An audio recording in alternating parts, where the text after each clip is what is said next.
ఉస్మానియా విశ్వవిద్యాలయంలో ఆర్ట్స్ కళాశాలలో general secretary పోటీ చేసి జీనా అయితో మరణా సీకు కదం కదం పర్ లడ్డా సీకు బతకాలంటే చావడం నేర్చుకో అడుగడుగున పోరాటం నేర్చుకో నినాదాలు ఇచ్చాడు.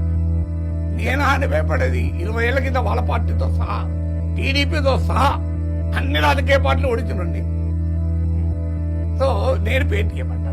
చంద్రబాబు నాయుడు పిలిచి నన్ను వాళ్ళ ఎమ్మెల్యేలు అందరూ క్లాస్ చెప్పించుకున్నాడు. ఓహో, చంద్రబాబు నాయుడు పేటీఎంలో క్లాస్ చెప్పించుకుంటా నాకు చెప్పండి. పవన్ కళ్యాణ్ మా కొడుకు పెళ్లికి వచ్చాడు. ఓహో, పేటీఎం ఇళ్ళ కొడుకుల పెళ్లిలో కూడా పోతారా మీరు?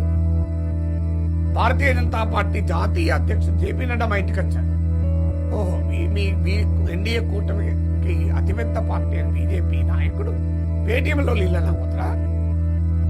చెప్పండి, ఏం మాట్లాడుతున్నారండి?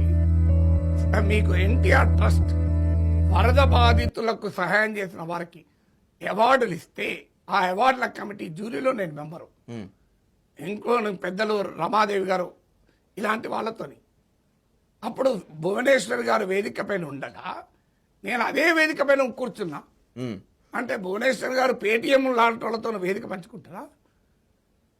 పవన్ కళ్యాణ్ ప్రత్యేక హోదా ఇష్యూలు వచ్చినప్పుడు జయప్రకాష్ నారాయణ్, ఉండవల్లి అరుణ్ కుమార్ ఇలాంటి ప్రముఖులందరినీ పిలిచి మీటింగ్ పెడితే నన్ను ఒక్కనే పిలిచారు తెలంగాణ అని. అప్పుడు నేను తెలంగాణ కాదు.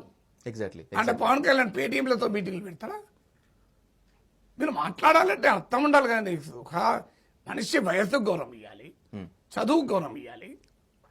ఏ గౌరవం లేకపోతే నాకు మా అమ్మ నాన్న సంస్కారం నేర్పారు. నేను మాట్లాడలేను అందరినీ పేటీఎంలని, కానీ నేను విలువలతో బతికాను.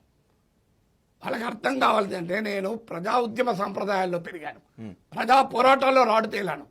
ఏది లేకపోతేనే అన్ని పార్టీలు ఓడించుకెళ్తాడా అండి? నేను 2009లో ప్రస్తుత బీజేపీ రాష్ట్ర అధ్యక్షులు రామచంద్రరావు ఓడించి గెలిచాను.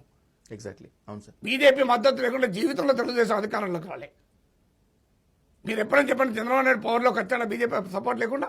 లేదు సార్. మరి నాగేశ్వర్ బీజేపీని ఓడించాడు. అవును. నాకు ఎందుకు ఇంత ఆవేశంతో మాట్లాడుతున్నానంటే ప్రతి మనిషికి సహనం ఉంటుంది. ఎగ్జాక్ట్లీ. ఆ సహనాన్ని దెబ్బతీస్తే విశ్వరూపం చూస్తారు. ఎందుకు విశ్వరూపం చూస్తారు? దేనికైనా పేషెన్స్ ఉంటుంది కదండి. నేను మనుషులే, నేను కూడా ఉపకారం తింటా కదా. అవును సార్. నేనే ఉపకారం తినకుండా లేను.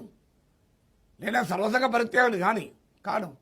అందువల్ల నోటికి వచ్చినట్టు మాట్లాడతా అంటే అది వాళ్ళ విఘ్నతను వదిలేయ్యా. ఆ దశ దాడిపోయింది. విఘ్నత దాడియాను. మళ్ళీ చెప్తున్నాను, మీరు నాపై యుద్ధాన్ని మొదలు పెట్టారు, ఆ యుద్ధాన్ని నేనే ముగిస్తా.